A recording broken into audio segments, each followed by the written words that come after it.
Hi guys, welcome to video number 10 of the series of videos on the Canon EOS 500D, T1i and KISS X3. This is the second to last of the automatic modes we're going to look at on the mode dial, and it's night portrait, or may well be listed as twilight portrait mode.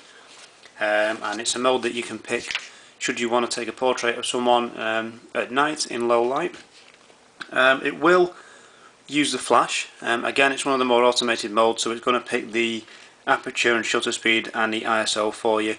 It may well burst the built-in flash as well to aid focusing also, so you might want to warn your subjects of that. If they get multiple flashes in their eyes, they might not like it. Taking pictures at night in any mode, even if it's going to be assisted by flash, is normally going to result in a relatively slow shutter speed, so you're going to want to make sure that your subject stays still and you've got a good firm hold of the camera and a good support base, and may well be worth considering using a tripod.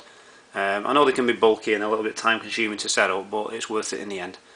So we'll just have a quick look at this mode to see what options that we have got in terms of settings we can change, and we'll move on to the next one, which is the mode whereby you can force the flash to be off.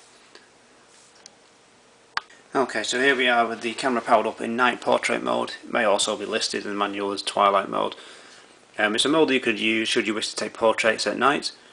It will tend to favour using the inbuilt flash to get a correct exposure on your subject, and also to help the camera pre-focus, so you'll find it will fire a couple of bursts to help the camera to focus. I'll try and show that in this video in a few moments. Now, the night portrait mode again is a very automated mode. It's limited in what we can change. The camera's chosen the white balance forwards, it's not going to let us change that. The focusing mode, but what we can change is the shooting or drive mode, single shot. Again, we've got no continuous shooting mode because it's more than likely going to be using a slower shutter speed with it being at night. Self timer and continuous self timer, where you can set the camera to take a couple of shots after the timer's run. Okay, so the camera's choosing the exposure settings, so ISO, aperture and shutter speed for us. I mean, it's not focusing because it's so close to the background at the moment, and it's also chosen the picture style. The basic menus are the same as in auto mode as in the other automatic modes, limited to what we can change, and once you probably set the camera up initially, it's probably not something you're going to really go into that often. Okay, so what I'll do now is I'll just try and set it up so we can get the camera to pop the internal flash up and fire a couple of pre-flashes off, just to show you what it does in terms of aiding the camera to focus.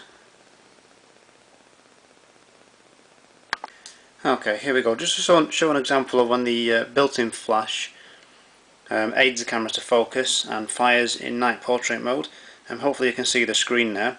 If I half press on the shutter button where the camera will focus, it will fire a burst off. It may well be a couple of bursts that it fires off to aid focus, like it did just there.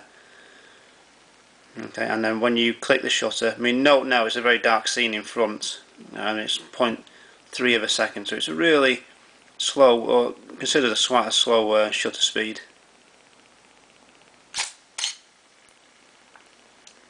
That we've got there. And then it will also fire the flash during the exposure.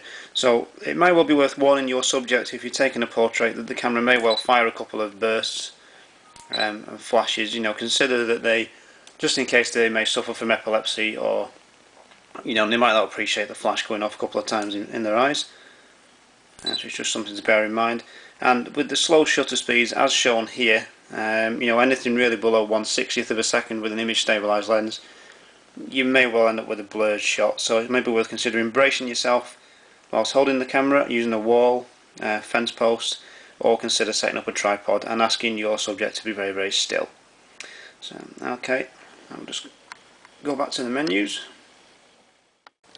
Okay, so this has been a quick introduction to the one of the more automatic modes, night portrait, in covering a couple of tips in terms of what you need to consider when using this mode for when you're taking portraits. If you've got any questions at all, then please by all means put them in the comments, contact me via YouTube, or Facebook, or either by the contact form on my website. I'm also on Twitter as well, so you can send me a direct message via Twitter also, and I'll do my very best to answer them for you. So thank you very much for watching. Cheers. Bye.